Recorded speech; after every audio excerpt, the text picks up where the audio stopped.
Olá pessoal do terceirão, tudo bem? Vamos para a aula 10 da frente C e a aula de hoje é uma aula sobre estratégias argumentativas, segunda parte. Vamos lá? Na aula passada a gente já falou sobre argumentação, a gente falou especificamente sobre um tipo de argumento, que é aquele argumento de relação de causa e efeito. Hoje a gente dá continuidade a esse conteúdo, tá? Só retomando ali informações importantes. Que são estratégias argumentativas? São recursos utilizados para desenvolver o argumento, os argumentos, de modo a convencer o leitor. Lembrem que um texto do gênero dissertativo argumentativo, ele tem como propósito a persuasão do leitor, não é isso? O convencimento do leitor. Então, segundo a cartilha do participante do Enem, publicada pelo INEP, que é um órgão do MEC responsável pela elaboração aí da prova do Enem, são estratégias argumentativas. Vamos lá, gente. Exemplos, que é o tema da aula de hoje: dados estatísticos, pesquisas, fatos comprováveis, citações ou depoimentos de pessoas especializadas no assunto, pequenas narrativas ilustrativas, alusões históricas e comparações entre fatos, situações, épocas ou lugares distintos. Embora a aula de hoje seja sobre o exemplo na argumentação, o papel do exemplo na argumentação, a gente vai acabar falando aí de outras estratégias e da própria estrutura do texto do Enem, beleza? Para mostrar como é que funcionam os exemplos num texto dissertativo argumentativo, eu trouxe uma redação do Enem publicada pelo INEP como exemplo de redação nota 1000. Essa redação está na cartilha do ano de 2018. Ela se refere, portanto, à proposta do ano anterior, de 2017, cujo tema era o desafio para a educação de surdos no Brasil. Beleza? Vamos dar uma olhadinha? Então, leia trechos da redação a seguir, publicada pelo INEP, como exemplo de redação nota 1000 no Enem, disponível em, tem o link ali para vocês. A redação é da Mariana Camalher Mascarenhas. Vamos lá, na antiga Esparta, crianças com deficiência eram assassinadas, pois não poderiam ser guerreiras, profissão mais valorizada na época. Na contemporaneidade, tal barbárie não ocorre mais, porém há grandes dificuldades para garantir aos deficientes, em especial aos surdos, o acesso à educação devido ao preconceito ainda existente na sociedade e à falta de atenção do Estado à questão. Vejam, introdução bem interessante, ela já é bastante clara na apresentação do tema e já temos aí também as teses que vão orientar a construção dos próximos parágrafos. Vamos dar uma olhadinha? Para a gente entender as estratégias argumentativas utilizadas aqui no primeiro parágrafo, eu fiz algumas anotações, beleza? Então, vamos lá, retomando a leitura do primeiro parágrafo. Na antiga Esparta, crianças com deficiência eram assassinadas, pois não poderiam ser guerreiras, profissão mais valorizada na época. Veja, gente, isso é uma alusão histórica, Aqui o aluno mostra toda a sua bagagem cultural, todo o conhecimento adquirido ao longo da sua formação escolar, mostrando que a redação do Enem é sim uma avaliação de caráter multidisciplinar, não só de língua portuguesa. Todos os conhecimentos aí adquiridos em áreas como história, geografia, sociologia, matemática, enfim, tudo isso é importante para a construção argumentativa do texto, Na contemporaneidade, tal barbárie não ocorre mais e aqui a gente tem uma comparação entre fatos, situações, épocas ou lugares distintos, ou seja, compara-se uma realidade de antiga Esparta com uma prática contemporânea, Porém, há grandes dificuldades para garantir aos deficientes, em especial aos surdos, o acesso à educação. Vejam aqui que se introduz a situação-problema.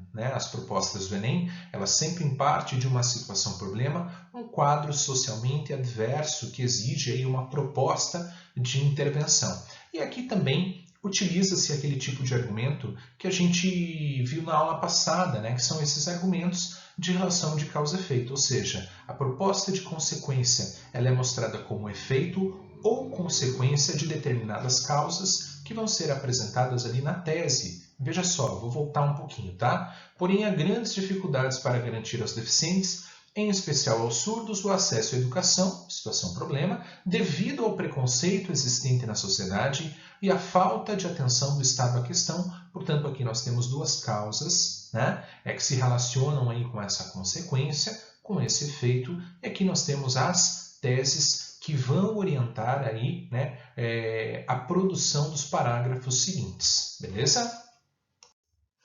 No desenvolvimento, tá? O primeiro parágrafo do desenvolvimento, ou seja, aqui o segundo parágrafo do texto, a autora ela vai explorar, desdobrar a primeira tese. Tá? Chama a atenção de vocês para o uso dessa expressão inicialmente.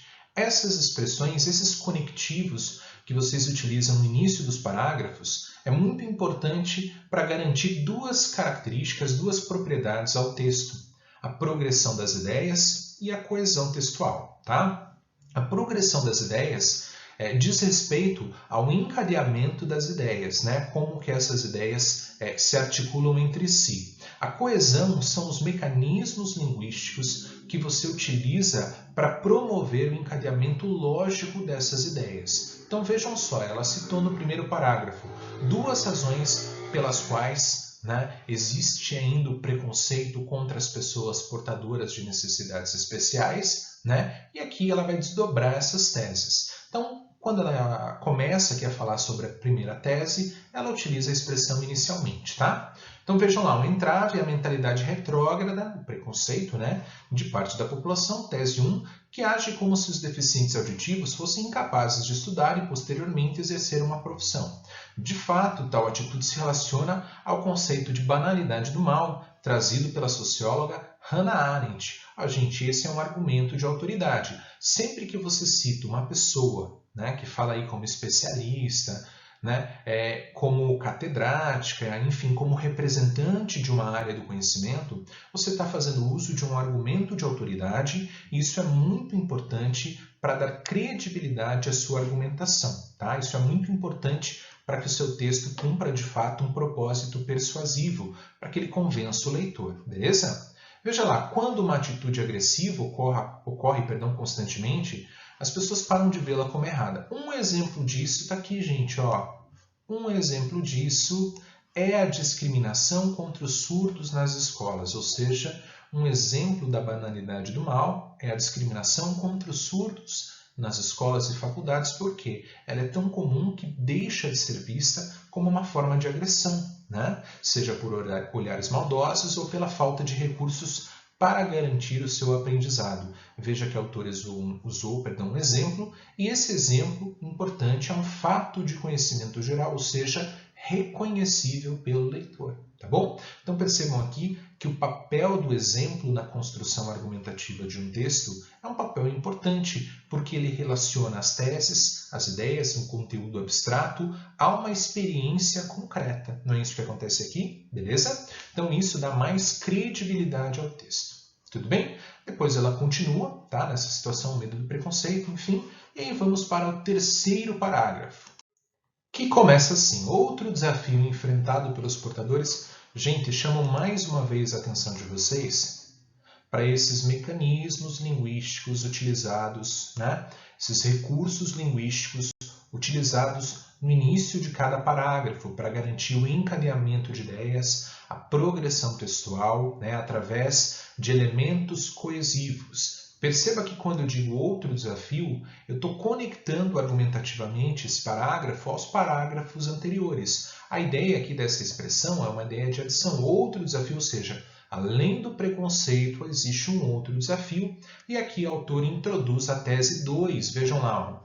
Outro desafio enfrentado pelos portadores de deficiência auditiva é a inobservância estatal, tese 2, uma vez que o governo nem sempre cobra das instituições de ensino a existência de aulas especializadas para esse grupo, ministradas em Libras, além da avaliação do português escrito como segunda língua. De acordo com Habermas, veja, gente, mais um argumento de autoridade, portanto, aqui a autora do texto mostrando uma boa bagagem cultural, uma boa formação escolar, uma boa formação argumentativa. Incluir não é só trazer para perto, mas também respeitar e crescer junto com o outro. A frase do filósofo alemão mostra que, enquanto Estado e a escola não garantirem direitos iguais na educação dos surdos, com respeito por parte dos professores e colegas, tal minoria ainda estará sofrendo práticas discriminatórias. E aí a gente vai para o quarto parágrafo, que corresponde à conclusão. Perceba, gente, que em todos os textos do Enem, pelo menos esses textos de exemplo de nota 1000, a gente tem uma estrutura muito parecida, tá? Tipo uma receita de pão, segue aí determinados passos, para obter um determinado fim. Na verdade, não é tão simples, mas essa estrutura ela serve como ponto de partida para você, tá bom? Vamos lá. Conclusão.